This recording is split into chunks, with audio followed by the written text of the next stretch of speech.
Okay, yeah, that's it. Just fucking press the button. All right? I don't want to spend any more time in this damn shirt than I have to. Stand up for a hot second. Show the camera.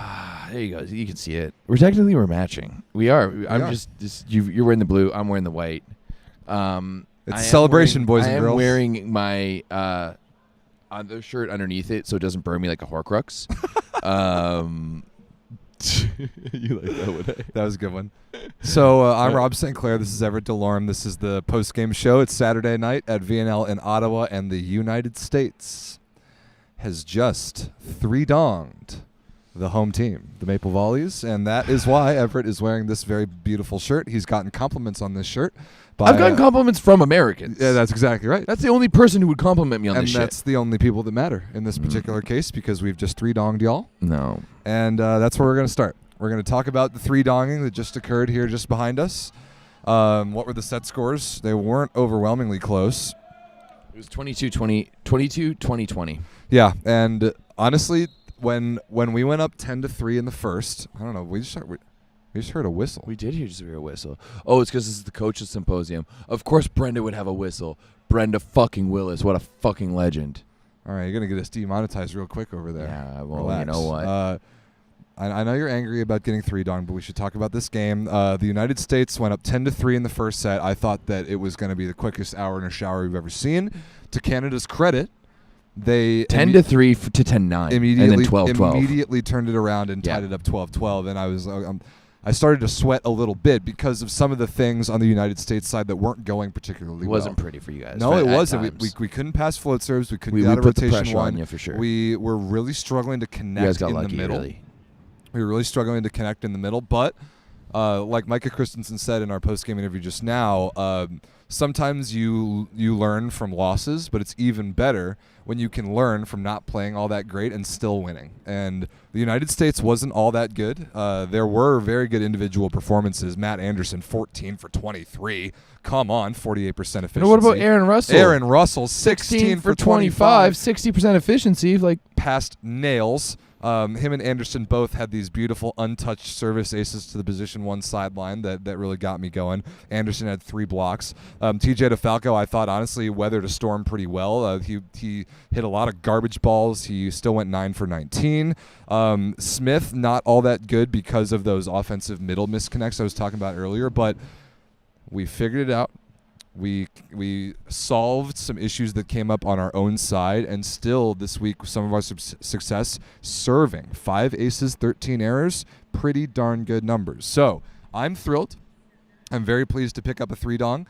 I was relishing in all these idiot Canadian fans standing waving flags literally right here where we're sitting now, and spilling beer on me as I was standing beneath them, draping me in Canadian flags, screaming at me in French. It was awesome. I had so much fun tonight. I really did. I had an absolutely wonderful time as Everett takes a sip of his water. That won't get us demonetized. Yeah. Everett, it is your turn. Thank you for being good sport with the shirt, first of all. Thank you for being good sport with the interviews. You are a man of your word. You've lived up to your end of the bets now 2 years in a row. Tell me what you saw from the Maple Volleys tonight. Next year. Getting three-donged by your neighbors to the south. I saw some fight. I saw some good things. We battled back. We weren't just relying on their errors. We were pushing back. It was just not all the time. I think in general I'm just happy about the overall vibe around the guys. It seems to be positive. That's good. I think just right now there's an understanding that we don't have the horses and we don't have a good grasp of what's going on our own side. We've got a new setter who's trying to learn a lot. Right? He's never played at this level. He's never played professionally even close to this. And there's some things that are going to happen through that. We're missing some guys ultimately from this roster in Barnes and Lepke that would really help bring some depth and some different looks. I thought Arthur Schwartz played very well. Overall, he was 12 for 21 with 38% efficiency, which was pretty good for us tonight. Hogue was all right. He ended up getting the yank in place of Melser. Meltzer came in, went 3 for 9, and didn't look completely overwhelmed. Actually passed, I'd say, somewhat decent. I agree. So I think that there's a lot of good things there.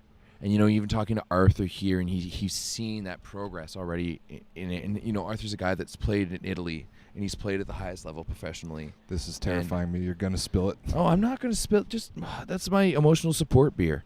So it's hard right now, but there's positives. It's not like losing to Germany last year where that was like that fuck, sucked. Yep. Or like losing to the Italian B team, and that's like fuck. Or like France. Okay, it's France. That's never mind. But there's definitely some positives in it all. It's just they're just hard to see through a lot of struggles. But I think we also have to recognize that I think right now what I'm seeing from Argentina, like that's a top team at the moment. And what I'm seeing from the USA, I think they are the best team at the moment.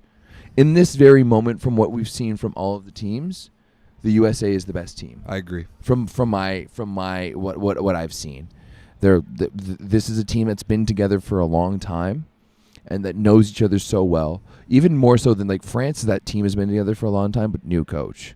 This has been the team has been getting together for a long time and same coach. So it's just hard to go up against a team that has so much positive momentum right now, like the United States. And the reality is that they're not focusing on teams like Canada at the moment. They have in the past, but not at the moment because just Canada's not in their sights, in their vision. Of course, they have to take care of business like they did tonight, but they're looking forward to Brazil already and make sure they can close out this round 4-0. Whereas for us, it's less about what's happening on the other side and how we're answering to things. And I did like how we answered. I didn't like how long it took us to answer sometimes. And there's definitely some things that need to be better. But there's some steps in the right direction. Ultimately, I think we got to see some of the younger guys play. Like the younger generations of guys that's coming up, I'm really excited about, with Arthur and Meltzer and Hofer and, of course, Lepke and Mar leading that charge. There's a lot of positives, and I think Luke has been fantastic. I don't think he was fantastic tonight. I don't think it was his best match tonight. But,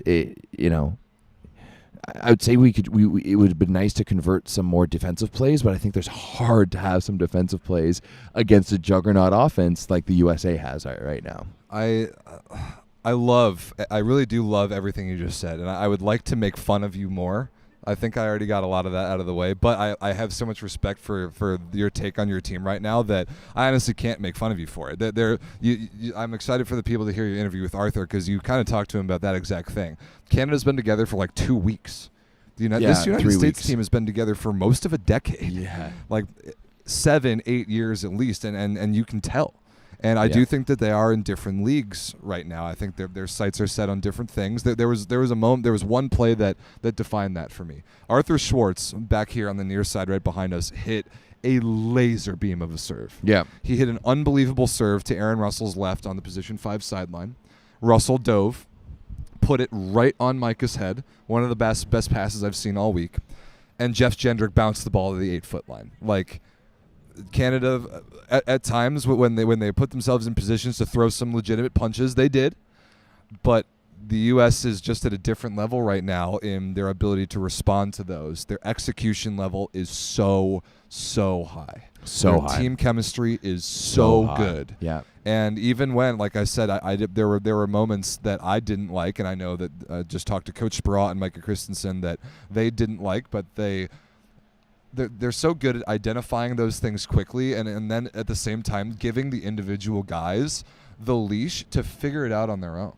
I have kind of liked that approach from Sproat throughout his tenure about he gives guys pretty long leashes. Unless the plan is for them to have a short leash because the result of the match is too important, he's good at giving guys long leashes, letting them figure it out, and then after the right amount of time, then potentially giving them the yank. But I think tonight that there were, and like Sproat told me, there were different periods where different guys had to figure some things out, and it took them varying amounts of time, but they did figure it out, and the team figured it out, and the team came together and produced once again really, really, really good volleyball. And there's a lot there's a lot to be happy about right now if you're an American fan. It It's really friggin' annoying that in a figure it out night, you guys had a 43% efficiency offensively.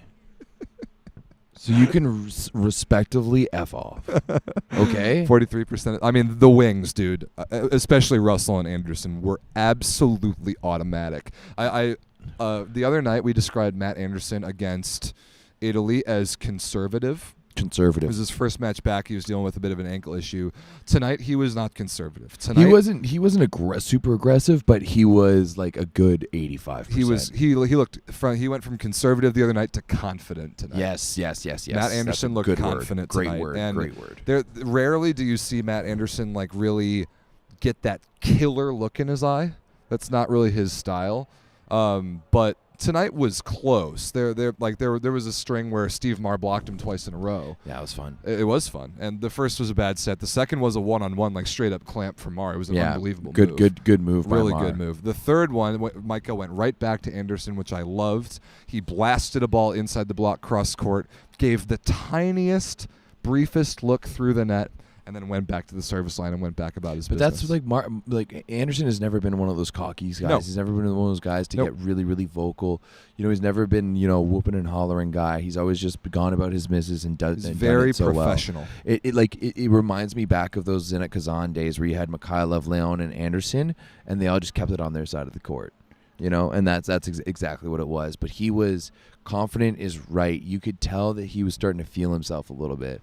Like yesterday was just get back into the waves and let's start hitting some barrels today. That's what Matt Anderson was doing. Speaking of confident, if you are Aaron Russell right now, you've got to be awfully confident in your game. I think I would call up Stoichev and just send him my stat line. The ultimate stooge. I think our ultimate white whale on this show of potentially getting an interview with Radostin Stoichev. I don't even know what we would talk to him about.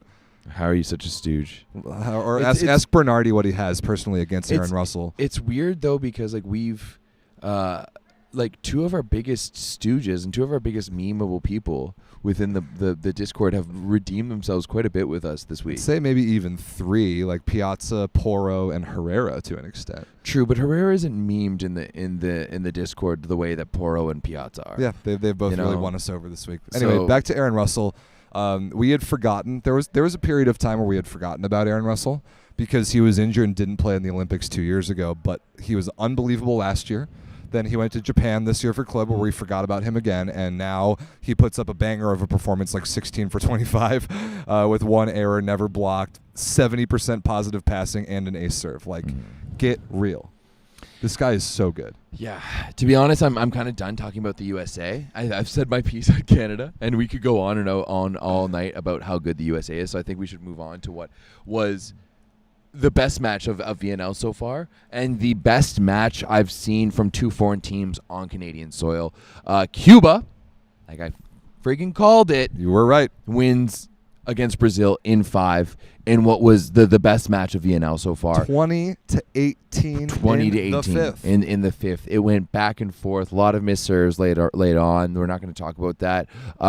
Herrera was an absolute monster. 30 points. I think that might be the highest point total so far in the VNL. Yeah, I'm not sure if 26 for 38, 53% efficiency. He had 2 blocks and 2 aces, including the most important one. Yeah, including the game winner, the game clincher. Herrera was fantastic today. I'm sad that we weren't on his side at all. Like when he was really going, we weren't on his side. We weren't able to cheer for him because I wanted to. I wanted those moments again. And the gym was too packed. I'm not even sure we would have gotten through to him, and that was part of what made that match so good. Is that the atmosphere was amazing. It did somewhat feel like a home game for Brazil at some points. I wondered if we were in Rio, but there was a solid crowd for both teams, which made it a lot of fun. That was really one of my favorite live sporting events I've seen in a long time, and my team wasn't even playing. That game ruled. Yeah, it was so much fun. Brazil played, I think, all but one of their players. Like their fourth middle and their second libero didn't see the floor, but they put in everybody. Other libero, because their other libero is Talis. Right. Their libero that they chose not to start today. And Thierry, that's it. Yeah, their fourth middle. Brazil threw just about everything they had that was within their game plan at Cuba, and it produced banger moments, unbelievable rallies. We thought that it was over when Herrera blocked a ball in the fifth, and then a challenge kept the match going. Bring a service errors, like you mentioned, Herrera ripped a clean ace right onto the baseline. It was so fun. I think there's one person right now that hasn't gotten the credit yet for his matchup, and that's Taboada.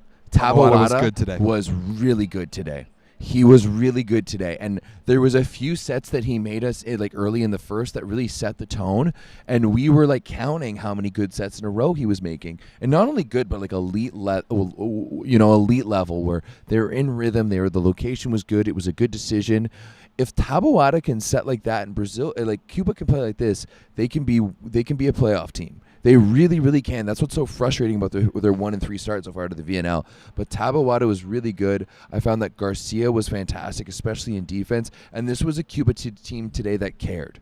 They clearly did not care the previous games. That was the biggest difference. It was so clear. There was something that changed. And we have a suspicion that we might know what that was. We're not allowed to talk about it yet. We're not going to talk about it yet. But there is a chance that we are aware of the source of this change. But it was visible. It was visible. Cuba was engaged. Cuba cared. Cuba was fiery. Cuba flipped a switch that you this morning, to your credit, said that maybe they had. They found it. They flipped it. And they produced my favorite match I've seen all week. Yes. It was awesome. Yeah, hands down. And awesome. that already goes in the bank as one of the best matches all year. Ronnie, give us a quick thumbs up in the chat if we're allowed to talk about stuff. And if you don't say anything, then we'll know. But yeah, ultimately, like that's the Cuba that I want to see. Exactly. That's the Cuba I want to see. They're entertaining. They're good for it's great for volleyball. 100%. When Cuba's playing for like that, volleyball does nothing but benefit. Right, because fans leave happy. Those watching online, on the stream, on TV, whatever it is, leave happy. We get new stars in the game. Like Lopez has continued to somewhat disappoint me. He just seems to fall into the wayside. 14 for 35 tonight, 29% efficiency, 16 points. Like this is a guy like he only got set 3 times less than Herrera, and he scored 14 less points. I actually thought Lopez, for the most part, did his job. He's not gonna dominate a game like Herrera can physically. But I've seen him dodominate again. Like, this is what I'm saying. His arm is so ridiculous. But you got to remember, he's playing against Brazil, where he has played for club for 3 years. Nobody's more equipped to scout against Miguel. But Lopez. It doesn't matter if it's been against Brazil or Italy or whoever, or the Netherlands. Almost said Dominican. I just haven't. Even last year at the World Champs, he wasn't so good. And same at Pan Am. Yeah, no, that's fair. I think he hasn't had a good week. I thought he was fine, bordering on good today. Marlon Yant was outstanding as well. Yeah. 17 for 32, He blocked cared twice, today. No errors, 47% efficiency. He cared. He cared today. 100%. He cared today. And Yep. There were games, even in Lube's playoff run, where he flipped a switch. Oh, all right. I think You're just gonna stop your sentence I am. right there. I'm gonna stop the sentence because we just got the thumbs up. We From got Ronnie Cuban Spike. the thumbs up from Ronnie Cuban Spike. So we heard you do it. We heard, and now as Cuba has continued to get worse this week, we, looking at the team, looking at the vibe, have increasingly started to point the finger more and more at the coach. But we also do that because Ronnie has actively told us in the Discord that many he's times a complete waste of He's the space. stoogiest of stooges. Yeah. He might be the head stooge. Oh my goodness, the Especially- chief stooge. Well, Piazza was for a while, but now Piazza's a homie. So we might have we have to either nominate or elect a new chief stooge, and it might be this Nicolas Vives character who seems like he has completely lost his team. His team does not respect him, and I think that the more we were watching Cuba this week, the more we might have kind of figured out that Cuba's lack of engagement was due to their lack of respect for their coach. And we heard in the Discord today from Ronnie Cuban Spike that Cuba is extremely likely to make an immediate coaching change. What we're hearing is that when Cuba, because they're done for the week, they finished today, they're going to fly back to Havana, and they're going to fire their coach. Good. That is what we're hearing, and that has been greenlit by the man who we believe is actually the coach of Cuba. That's none other than Robert Landy Simone. I volunteer to coach Ronnie. You can let Simone know that I've coached before. A lot of 13U and 14U, so this might as well be the same. Just let's make sure we can get a high ball to the outside. Maybe we can learn to set the middle a little bit. Although Concepcion is nasty. Oh, he's awesome. Concepcion is nasty. Gave us a great interview. Rob also gave him a good interview. Shout out to Ronnie for helping us hook this up. Got good English, that man. I volunteer to coach. I'll do it for free. Just give me some swag. Just give me some swag and cover my expenses. I think it's a good move because let's be honest. I think this has been coming for a long time, right? This has been, we've been hearing about these issues for a long time with the Cuban coach, and this is a team that has potential. Now, my biggest question is, who do they go to? Because it's not like Cuba has the ability to bring in an outsider. It's not like they have the ability or the money to bring in someone legitimate. The money is the thing. The money is the big thing. I just got a funny, hilarious thought. Like, what happens if Benjo ended up coaching for Cuba? Like, how would that happen? That would be hilarious.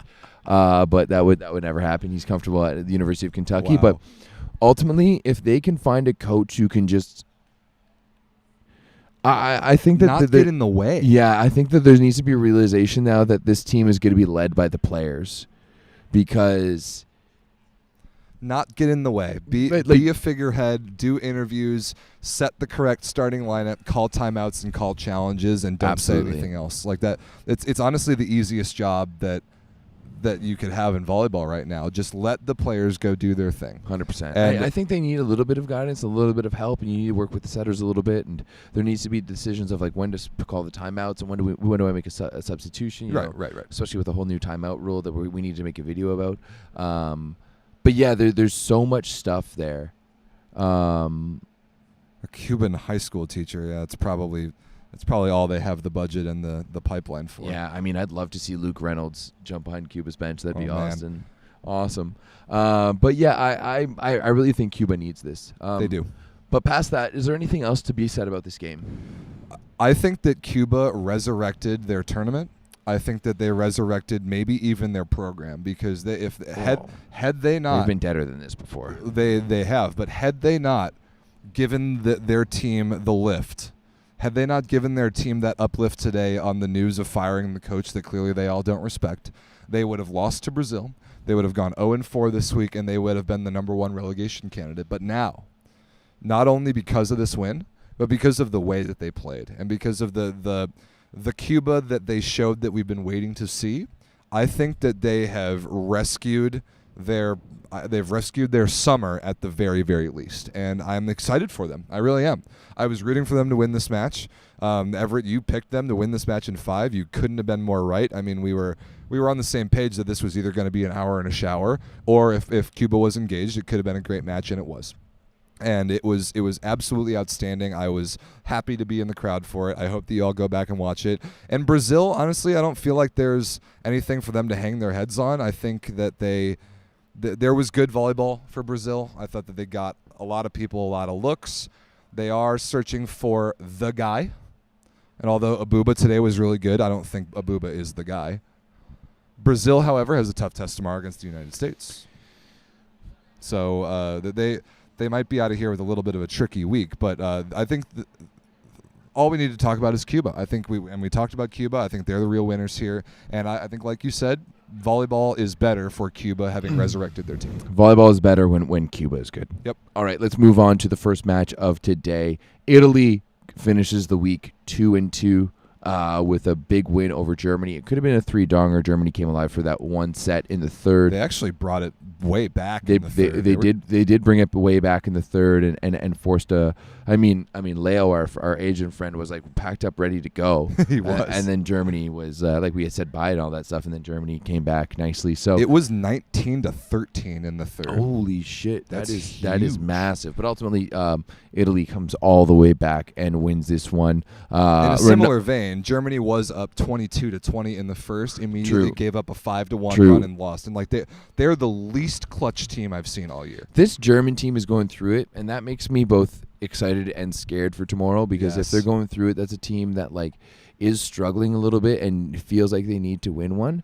But at the same time, it's a team that is struggling, and we need to get the win against them. I do believe that the win against Germany is possible. Very. Very much possible, and I think that the guys are going to be like, I think that we have two results that don't necessarily indicate how well we played. We're just playing against way better opposition. Argentina and the USA. Argentina and the USA, and I think now that there's that level of difference between Germany and Canada is pretty similar. So I think this is massive. Yeah, I think it's a massive game for Canada, and For sure. I don't think that can be understated enough, because the differences between leaving here 2-2 and 1-3 are massive, and not only the standings of VNL, but just also the outlook of this team internally and the outlook of this team from external. Globally. Yep. Absolutely. In a similar vein, Germany is in serious danger of going 0-4 this week. Serious And danger, yeah. Now, they are a core team. They can't get relegated, but not even the challenger teams that we thought were going to be awful. All of them at least have one win this week. So Germany is in trouble. And There's no points. 0 points. Yeah. And I do think that it's from some mysterious and unidentifiable, incredible lack of clutch. They're so unclutch. They've been in so many situations this week to win sets. They've put themselves in great positions to win sets, and they've blown those chances each and every time. And it was only the comeback today in the third was because Italy fell asleep at the wheel. Like, Italy thought that they had it. Their bench already had everything packed up. Our agent friend Leo had his things packed up. Like, it was over, and Germany, to their credit, didn't give up, and Italy was done. So that match went 4. But Germany does not look good. Again, they can't terminate on the wings, even though Linus Weber was okay today, 17 for 32. They're not good enough on the outside. Moritz Reichert went negative. They're not able to set the ball to the middle enough, and they lack the guy. All the things that you kind of need to have success at the VNL level right now, Germany just doesn't have them. And Winiarski looks dead. Oh yeah, Winiarski is going through it right now. Winiarski looks rough. You see it on the sideline. There's just nothing working for him. He puts his head down as he comes through the mix zone. I mean, we don't want to interview him. No. But it is an issue. I know that they're missing a couple of key guys. First and foremost, Zenger.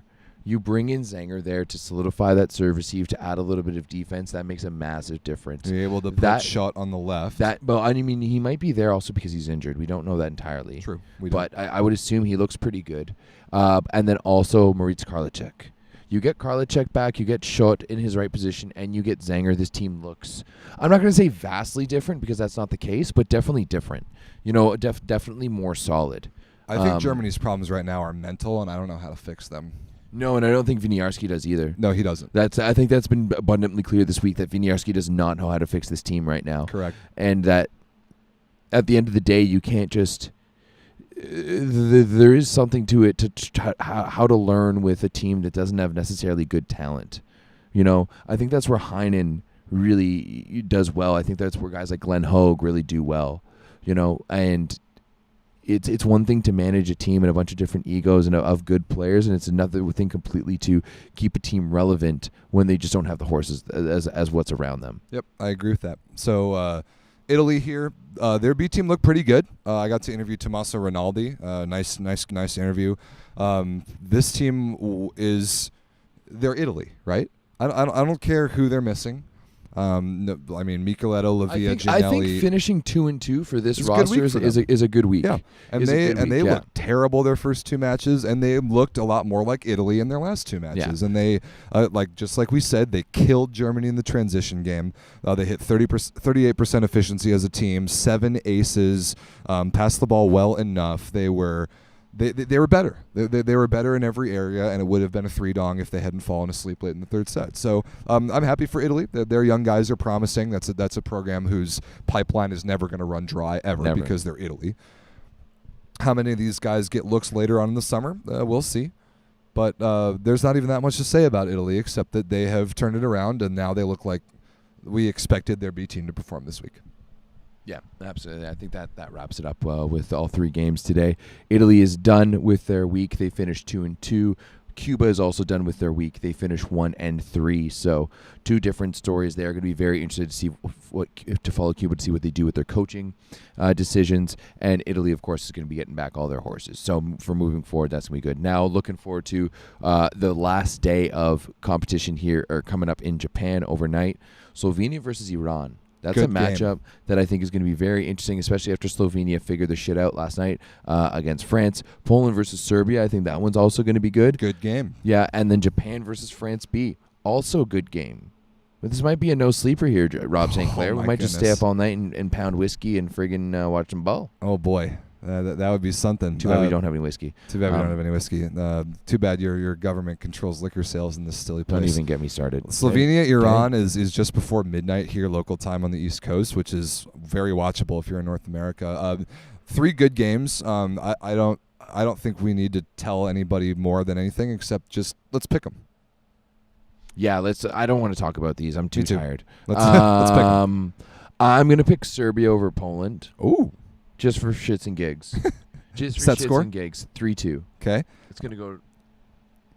I've actually got Poland 3-2. Okay. I think Poland has a way, Gerbic has a way of throwing out whatever lineup he wants. Then when they're not getting the job done, he makes changes, they figure it out, and they win in 5. We've already seen that twice this week. I think they'll do it again. How about Slovenia, Iran? Oh, sorry. I skipped over that one. All good. I'm going Iran, 3-1. 3-1? Yeah. I'm going Slovenia 3-1. Okay. Yeah, I think Slovenia's starters have the experience to beat whatever Iranian team they throw out there. Iran is a difficult team to scout against because they have every single year they have brand new characters that nobody knows. That's fair. But Slovenia, I think if they start the correct lineup, they have the ability to focus on their side in such a way that I think they can beat Iran. So I'll pick them 3-1. Japan, France. France's B team lost to Slovenia last night. This might be Japan 3-dong. Yeah, I think it might be a Japan 3-dong. I'm going to conservatively say Japan 3-1, but I'm leaning seriously towards a 3-donger. Very possible. And Japan could be one of the only teams walking out of this week 4-0 because they've had a relatively easy schedule, but have looked great playing at home. So good for them. Here's another question. Tomorrow's schedule here in Ottawa, 11 a.m. local, 2:30 p.m. local, and then what is that, 6 p.m. local? Yeah. We're not going to have a whole lot of time in between. Do you want to just not? We want to skip tomorrow's pregame show? Yeah, I think we just wrap it up at the end of it. I think that's what we did last year too. I think it is. So I think we can preview those 3 games now, and then inform the people that we will not be going live tomorrow morning. Yeah, we're not going to be going live tomorrow morning. I love it that you guys are all saying that because Rob picked Poland, that Poland's going to lose. I like that. That makes me happy. Yeah, let's not go live tomorrow. So let's pick them. Okay. Argentina, Netherlands. Argentina 3-0. I'm going 3-1. Okay. Namir's going to win them a set. Sure. USA, Brazil. USA 3-0. Yes, USA 3-0. USA 3-0. We look so 3-0. damn good, dude. You guys look so damn good. Canada, Germany. Canada 3-2. Canada 3-1. I'm saying we're going all 3 points. It would here. be big to get 3 points for you guys. I think Somebody we can in the get chat 3 pointed points. out that Cuba actually does have 3 points. Canada only has 2. It would be nice to get a full value win tomorrow. It would absolutely be nice to get a full value win. We would need it. So yeah, I'm going Canada 3-1. We need a revenge versus Germany from last year from beating us here at home. Yes, you do. All right, we're at 69 concurrent viewers, so I say we end it right here, right now. Thanks for watching, people. Cheers to Everett for being a good sport about our wager for the second year in a row. We are. Yeah, take it off. Yes. Ooh. That's what the people wanted to see right there. Oh, yeah. I'm sure they want to see that. Oh, yeah. So, no pregame show tomorrow. We'll be back tomorrow evening after all the matches. Join the Volleyball Source Discord. We're going to go hang out with those Discord members that are here in Ottawa. We're going to go meet up with you guys, which is something that we always really look forward to. So yes. Let's go do that. Let's get the people onto their evenings. Thanks for watching. We'll be back tomorrow night. Love y'all. Bye. Have a good